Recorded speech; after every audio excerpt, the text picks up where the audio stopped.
और आदिल, सिर्फ ये मामला सिर्फ पाकिस्तान तक महदूद नहीं है कि सिर्फ पाकिस्तान के साथ ही लड़ाई झगड़े में नरेंद्र मोदी साहब मसरूफ़ रहते हैं, बल्कि हम देख रहे हैं नेपाल, भूटान हो, मालदीव्स हो, ये भी हालिया कुछ ईयर्स में हम देख रहे हैं वहाँ से भी उनके साथ भी एक रिफ्ट पाई जा रही है, और बांग्लादेश के साथ अभी इनकी जो ट्रेडिंग टाइज थी वो मुतासर हो रही है और वहाँ से भी कशीदगी बढ़ने का ख़तरा है। सो हम देख रहे हैं कि खित्ते में आइसोलेट है भारत, फ्रस्ट्रेशन हम देख रहे हैं सप्रेस करके वहाँ पे माइनॉरिटीज़ पे भी निकाली जा रही है, फिर पूरे खित्ते को आप झोंकने की कोशिश कर रहे हैं। सो ये वॉर मॉन्गरिंग, इनका जो एक रवैया है वो पूरी दुनिया विटनेस कर रही है।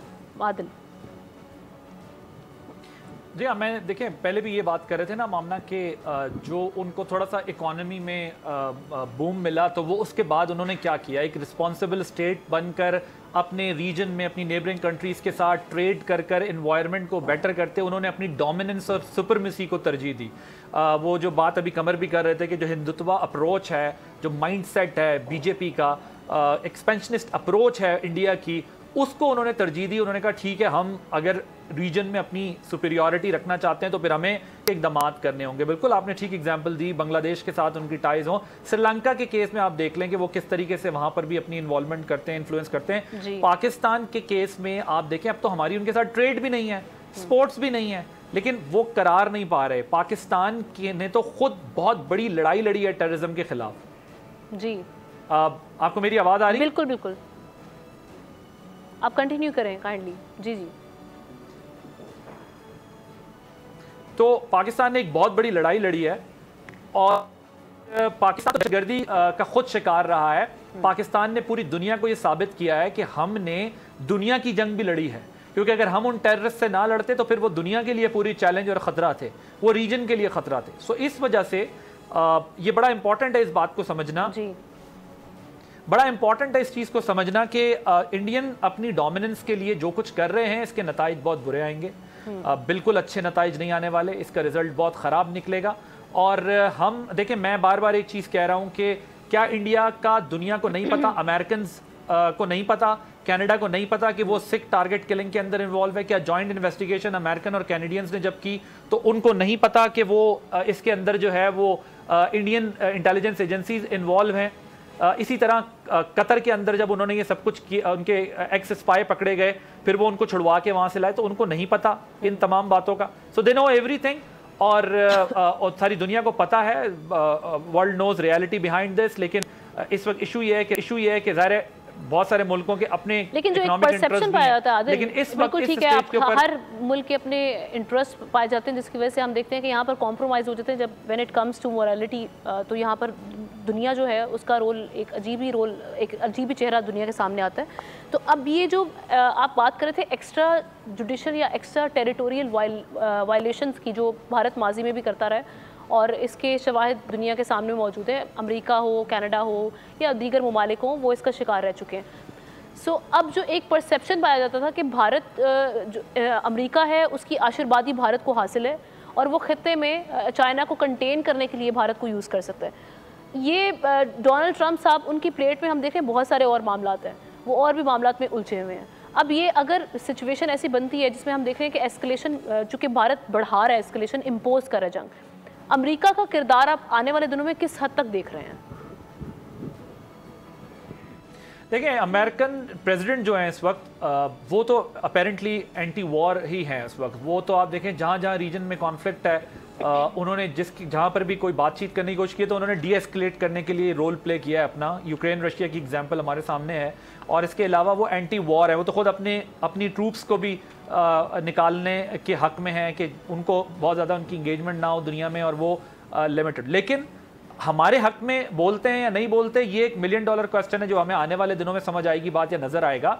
लेकिन अपेरेंटली जो अमेरिकन प्रेसिडेंट ने एक जॉइंट सेशन से पाकिस्तान की वॉर एंड टेरर में जो पाकिस्तान ने जो हाई वैल्यू टारगेट पकड़ के दिया था, उसकी जब तारीफ की थी तो अपना माइंडसेट दे दिया था कि पाकिस्तान टेररिज्म के खिलाफ फ्रंट लाइन स्टेट के तौर पर लड़ा भी है, और इस वक्त तक उन्होंने हाई वैल्यू टारगेट पकड़ के हमें मदद की है और उन्होंने प्रेस किया। बल्कि ये सबके लिए, अमेरिका में भी लोगों के लिए हैरान कुन था, खुद इंडिया पाकिस्तान में भी लोगों के लिए हैरान कुन था कि किस तरीके से ट्रंप ने पाकिस्तान की तारीफ की है टेररिज्म के मामले में जो पाकिस्तान फाइट कर रहा है, वॉर अगेंस्ट टेरर जो अब पाकिस्तान ने लड़ी है।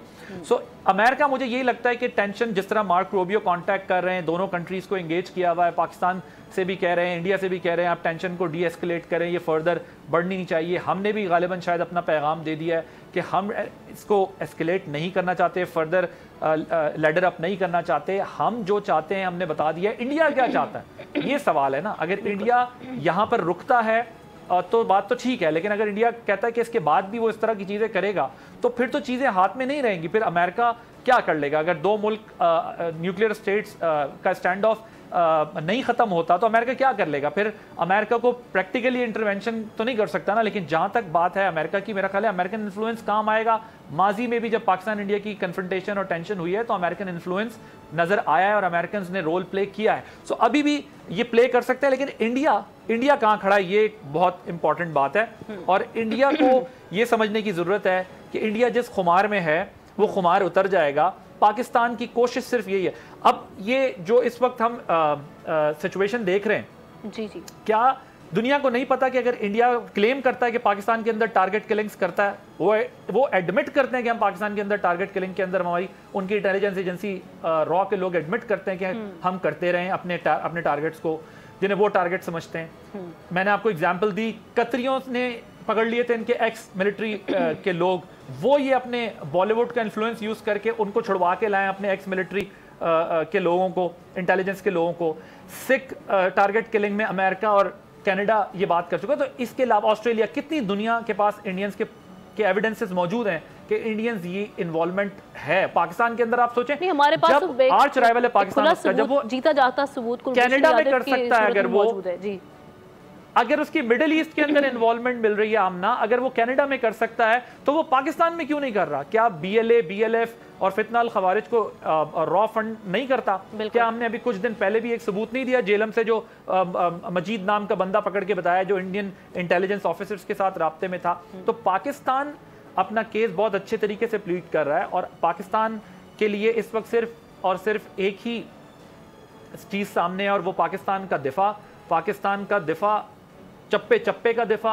और इंशाअल्लाह ये जो हमारे मासूम जानों को निशाना बनाया भारत ने, जो शहीद हुए हैं, ये हमारे 26 लोग, इंशाअल्लाह ताला पाकिस्तान इसका बदला ज़रूर लेगा, लेकिन हाँ, एक रिस्पॉन्सिबल स्टेट के तौर पर। और हमारा रिस्पॉन्स यकीनी तौर पर ऐसा होगा कि टेंशन फर्दर फिर एस्केलेट नहीं हो सकेगी। फिर इंडिया, जिस तरह अभी कमर भी बात कर रहे थे कि अब दुनिया से इंडिया इंगेज कर रहा है कि अब इनको बोलें कि ये फर्दर एस्केलेट ना करें, डी एस्केलेट करें चीज़ों को। सो जब हमारा रिस्पॉन्स जाएगा तो यकीनी तौर पर बहुत ऑब्वियसली इंडिया कहेगा, क्लियर कट कहेगा कि अब मजीद इस मसले को इंटरनेशनल कम्युनिटी को कहेगा कि रोकें, ये आगे ना जाए। जी, सब्सक्राइब करें और बेल दबाएं ताकि कोई खबर रह न जाए।